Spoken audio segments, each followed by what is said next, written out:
This will be the area that we are going to spray.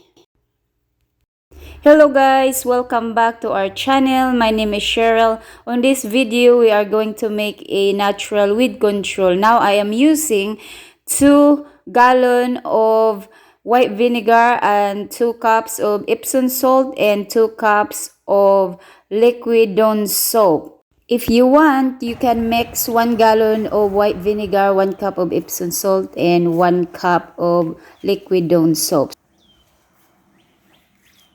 What we need here is Dawn soap, white vinegar, and Epsom salt, and some pump sprayer.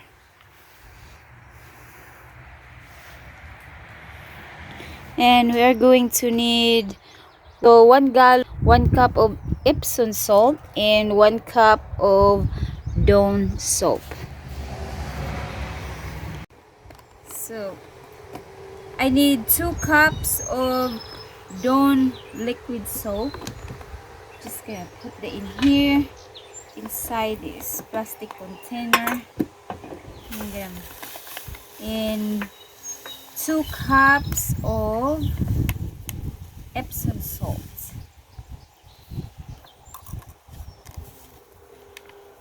Don't have to be perfect. Oh, they're sticky.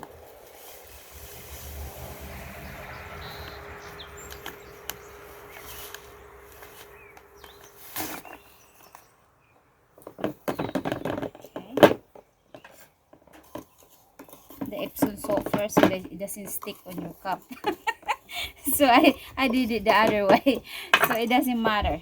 So anyway, now I'm going to pour my vinegar right in here. Just mix them all up.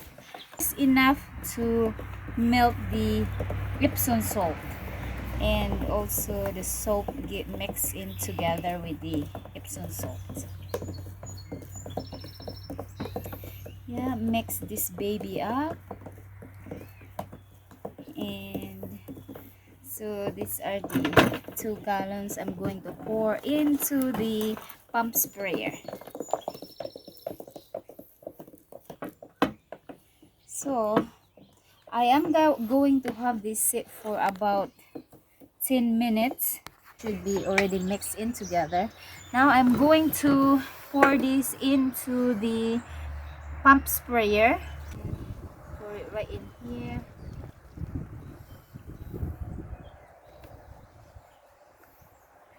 And pour all the vinegar, 2-gallon vinegar.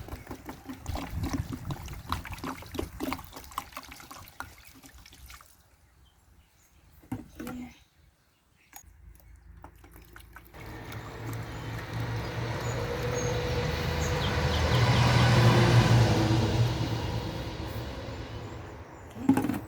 This one here has filters, so we don't have to worry about anything that is not supposed to be there, so that it won't clog our sprayer.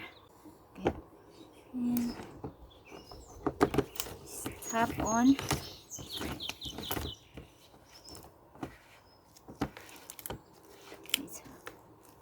Okay. Now we have 2 gallons of natural weed control, 2 gallons of white vinegar, 2 cups of Epsom salt, and 2 cups of Dawn liquid soap. We can mix this all up really well. Just wait and let it sit there for a little bit to calm down all the bubbles. It's ready to be used. Now we are ready to spray on weeds. Let's go. Woo! Yeah, we're gonna start spraying this baby up. Wow. And you don't have to pull any weeds.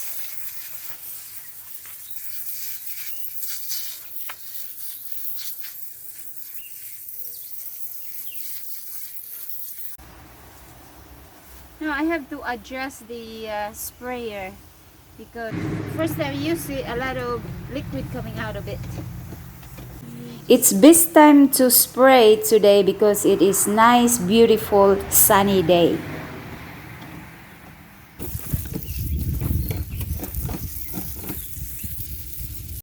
After the next day, this is the result after we spray with natural weed control.